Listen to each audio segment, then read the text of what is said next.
Assalamualaikum warahmatullahi wabarakatuh. Di sini nama saya Tita Barera dengan NIM 2413126. Nah, baik, di sini saya akan menjelaskan tentang teologi pembangunan. Apa sih itu teologi? Nah, jadi teologi itu ilmu yang membahas tentang ketuhanan. Nah, yang dibahas itu tentang semisal kayak keberadaan Tuhan, sifat-sifat Tuhan, terus tentang keimanan juga ya. Kalau dalam konteks Islam, teologi itu disebutnya ilmu kalam ya. Nah, di dalam ilmu kalam itu membahas tentang apa sih? Membahas tentang keimanan, tentang takdir yang diyakini oleh seseorang. Ya, baik yang beragama Islam. Dalam teologi Islam itu kan tadi udah disebutkan kan, kayak di dalamnya itu membahas tentang keberadaannya Tuhan. Jadi kalau dalam Islam itu kita meyakini bahwa Allah itu ada, meskipun kita nggak tahu nih di mana tempat keberadaan Tuhan tersebut gitu. Diyakininya dengan apa sih? Dengan kita meyakininya dengan cara beribadah, dengan cara sholat, berdoa. Itu secara nggak langsung kita udah yakin bahwa Tuhan itu ada, dan secara nggak langsung juga kita membutuhkan Tuhan. Terus yang selanjutnya itu membahas apa sih teologi itu kan banyak, tadi tuh ada keberadaan Tuhan dan sifat-sifat Tuhan. Nah, sifat-sifat Tuhan tuh kan ada sifat yang wajib, mustahil, sama sifat jaiz. Nah, sifat wajib itu ada 20 dan sifat mustahil ada 20, sifat jaiznya itu ada 1. Di dalamnya itu teologi Islam ini tuh bukan hanya membahas tentang hubungan manusia dengan Tuhan saja, tapi membahas juga hubungan antara manusia dengan manusia. Jadi kita tuh kayak harus bertanggung jawab, harus bermoral, harus bijaksana gitu ya. Juga dalam Islam kalau hubungan antara manusia dengan manusia itu hablum minanas, kalau hubungan manusia dengan Allah itu hablum minallah ya guys.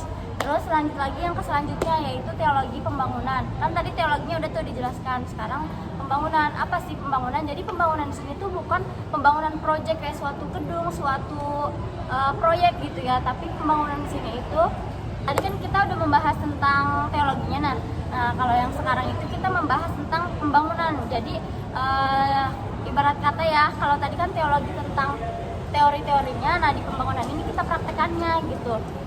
Teorinya nih. Nah, sekarang di pembangunannya kita tuh meningkatkan nih, membangun moral kita, spiritual kita, tingkatkanlah spiritual dan moralnya dan diperbaiki gitu. Jadi berkembang gitu, jangan stuck di situ aja, moral kita harus ditingkatkan. Terus juga sini ada ciri-ciri pembangunan, teologi pembangunan. Nah, apa sih ciri-ciri ini? Itu ada ciri-cirinya. Ciri-cirinya yang pertama bersifat dinamis. Jadi tidak statis, enggak netep gitu ya, berkembang. Terus yang kedua menyesuaikan dengan realitas sosial. Jadi kita sesuai realitas kita, sosial kita gitu. Terus yang ketiga itu menggunakan akal dan refleksi kritis. Jadi akal kita tuh digunain gitu loh dengan baik, terus secara kritis gitu. Terus yang terakhir tidak meninggalkan nilai dasar agama. Jadi jangan kita tinggalkan dasar-dasarnya agama. Karena apa? Karena tadi kan kita udah mempelajari teori-teorinya gitu ya. Lanjutnya ke pertanyaan yang kedua, seberapa penting atau urgentnya sih akidah atau tauhid itu? Nah, jadi tauhid atau akidah itu sangat penting banget karena itu sebuah keyakinan yang harus diyakinin oleh setiap seseorang gitu, baik yang beragama Islam maupun yang non beragama Islam ataupun yang nggak beragama kayak ateis gitu ya. Terus juga kalau di Islam kan akidah itu emang sangat penting ya, karena keyakinan kita terhadap Tuhan. Jadi kalau kita nggak yakin adanya Tuhan, masa ya kita ibadah sholat gitu, pasti kayak nggak banget gitu loh. Terus juga tauhid itu kan emang landasannya keimanan gitu, yang harus diterapkan oleh seseorang muslim gitu. Terus contohnya itu ada tokoh Islam itu Al-Ghazali contohnya. Dia menegaskan bahwa amal tanpa niat dan iman yang benar tidak memiliki nilai spiritual.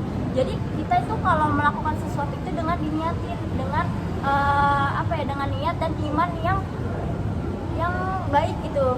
Supaya apa? Supaya diri kita tercermin memiliki nilai spiritual gitu ya. Al-Ghazali juga berkata kayak apa sih tujuan hidup kita itu? Nah, kata Al-Ghazali itu berkata tujuan hidup kita itu hanya untuk beribadah kepada Allah. Jadi emang tujuannya orang Islam itu ya beribadah